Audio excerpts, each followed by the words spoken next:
কাশ্মীরের নিয়ন্ত্রণ রেখায় ও পাকিস্তানি সেনাদের মধ্যে গোলাগুলির ঘটনা ঘটেছে। শুক্রবার 25 এপ্রিল রাতে এই সংঘর্ষ হয় জম্মু ও কাশ্মীরের একাধিক পয়েন্টে।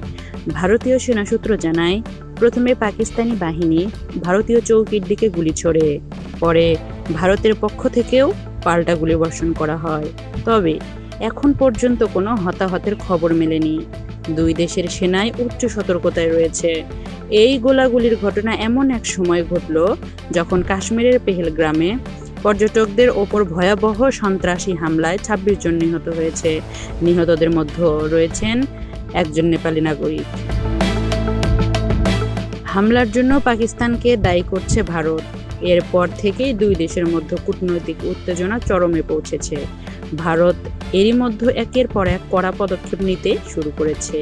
পাল্টা জবাবে পাকিস্তানও বেশ কয়েকটি কঠোর পদক্ষেপের ঘোষণা দিয়েছে, যার মধ্যে রয়েছে সীমান্ত চৌকি বন্ধ এবং সামরিক কর্মকর্তাদের বহিষ্কারের মতো সিদ্ধান্ত। Desk report, GN24 TV.